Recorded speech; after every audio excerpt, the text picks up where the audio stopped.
And I don't know if you've realized, but there are certain businesses that everything they do has changed. There's certain businesses that they don't have to go back to how they used to be. Have you been to Chick-fil-A? They don't need to open their doors. They have mastered the drive-through process. I don't ever need to go back in. Starbucks has mastered order online, go pick up your coffee.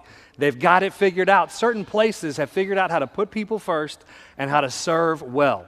And when I talk about Starbucks, recently I was in a Starbucks and I saw a little ad they had on their board, and it said, create community, make a difference in someone's day. And I thought, that's interesting.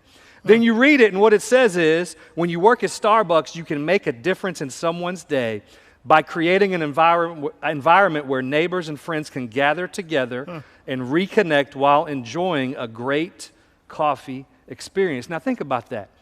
Create environments where others can connect. Sound familiar?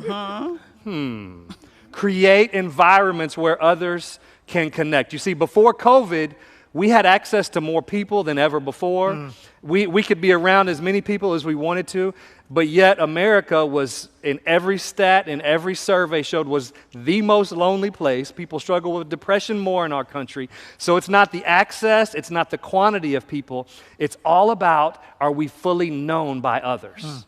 So that was pre-COVID. Now, during COVID, all of a sudden, the access to people has been taken away, and the issues we had pre-COVID have now been magnified. What that means is now, if we had a challenge with connecting with people, that's got magnified. If we had a hole in our life because we weren't connected to others, that's been magnified, and some of you have experienced that right now. And what it does is it just illuminates the need that we have for community, for being fully known and fully loved. Good. What we've realized through this season is that the church is defined by how connected we are.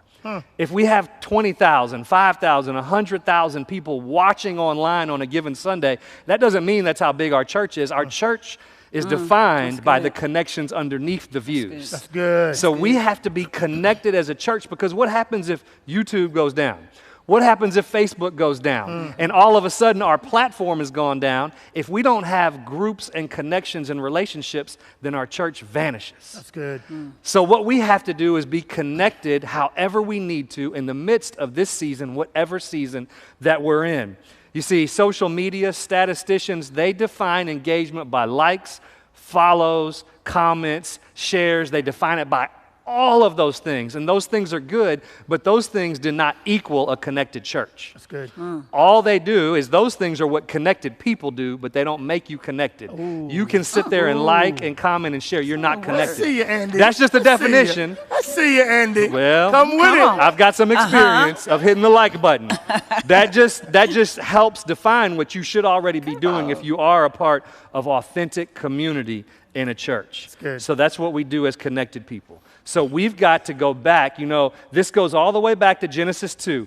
In Genesis 2, God's creating everything, the heavens, the earth. And after everything he creates, he sits back and he says, and it was good. And it was good. 6 times, everything he created, it was good, it was good, it was good. And God's like, it's all good.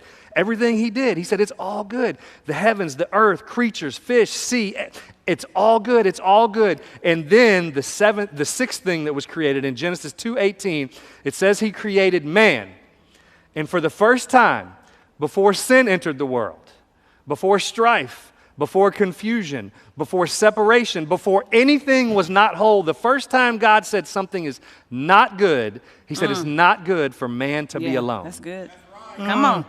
And he's not just talking about marriage. Come on. He's talking about our context of community. You see, there's one hole in our life that God will not fill, and that's our need to be connected to others. Come on, So sir. God then put Eve into Adam's life so that he could experience connection. And what he illustrated there is that we all need connection. So just saying, you know what, me and God can handle this is never enough. It's you, God, and a body of believers. So we need connection in our life. Man, y'all crazy. Click the link to give. Andy. It's time to give. We need an offering.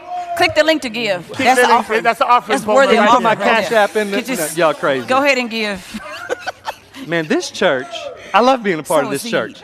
So why are groups so essential? Groups are the foundation. Groups As a group leader and in a group, you are the fabric that holds our church together. Come on. I want to give you 5 quick things of why groups are essential. Number 1. Okay, number 1. Give my notes. Okay, all right. Hold on. Wait. Hold on. Okay, go. Groups. Come on, break chains. Break chains. I gotta in here. get away. Go to the podium. Go to the podium. Groups keep us mission-minded. Evidently, everyone right here sitting with me is not mission-minded right now. Groups keep us mission-minded, so they keep us on track when we want to feel isolated. The devil's biggest thing is to try to get you isolated. The sheep that's in the herd very seldom gets attacked. It's the one that wanders off. Come on. Your isolation is what leaves you vulnerable and susceptible to attack. Come on, When you're in Andy. a group, we stay mission-minded and focused. We're not just in a group to hang out, but it keeps us focused on the mission, which is leading others to get to know who Jesus is. Come on. So it's mission-minded, it's evangelistic. When we're in a group, it helps the mission of the church, God's church, the capital C church, move forward. Number 2, groups provide scalable care. The biggest tragedy is when someone in the church calls because they're going through a hard situation and they need help. Scalable care. Usually, that identifies somebody who's not connected. Now, we're still going to do everything we can to reach out, to love, to care, and support. But what groups do is they help care be scalable. This is a biblical principle. Moses, he went through scaling out leadership and care, and it means that there are many shepherds in our church. It means that when you as the group leader show up, the church shows up. You as the group member shows up, the church shows up. You as the coach shows up, the church shows up. And all of a sudden, the care reach of our church is extended beyond what we can all do. So this is God's model, is to have scalable care for the church. Number 3, groups enable more people to serve. Right now, people are confused. Where do I serve? We've got digital ministries. Maybe you were a greeter before and there's no door to greet at. Maybe you were an usher and there's nowhere for you to ush. Come on. I don't know what it is. Come on. But everything's all messed up on where we serve. We got Phygital, we got Ush. Come on, get your glossary ready, the OCC glossary. When you're in a group, it gives people an opportunity to stay connected. To stay a part of what's going on. So good, you've got somebody in the group who could be leading the conversation, somebody who's planning, coordinating, somebody who's helping care and do. It gives you an opportunity to keep everybody fully engaged. Groups help develop authentic relationships where we're fully known and fully loved. That's good. Groups are foundational for that in our church. Is that where number we can 4? get to know. That's number 4. Yes, I'm sorry, Okay. number 4. Read it. Number It's 5. Groups help develop authentic relationships. Okay. Number 5. Groups remove the primary limits we have on growth. So we've previously been limited to the size of our building, to the size of our parking lot, to the size of the people we can get in the seats, to the number of campuses. With groups and with online Phygital church, see how I just did Phygital church? There you go. There you go. Slid Slid that it in on there. in there. With groups, those limits are all taken out. You see, we don't just have to have groups in DFW. We don't have to have groups in Texas. We can have groups all across the country. So previous limits we had are now taken away by groups. And we're able to extend the stewardship of what God has provided us. So we're no longer limited. Groups help unlimit the reach, the expansion of what we have at our church. So the 5 things: groups help us remain mission-minded. Groups provide scalable care. Groups enable more people to serve. Groups help develop authentic relationships. Groups remove our limits of growth. Listen. Come on, y'all. Come Let's on, somebody group word. somebody. Andy. Let's get in a group, somebody. Right. Come on, Andy. We need a Y'all, benediction. looky here. And an Looky offering. here. He might get a weekend now. I'm about to after all say. that. Hey! Oh, I'm still. Humble brag, humble brag, humble brag. Yes, that humble was a whole word. No, that's a good word, man. But family, you need to know that community groups is where that's for us. It's the whole ball game. If we cannot get every person in a group, whether online or physical, when we're able to again, then that's the ball game.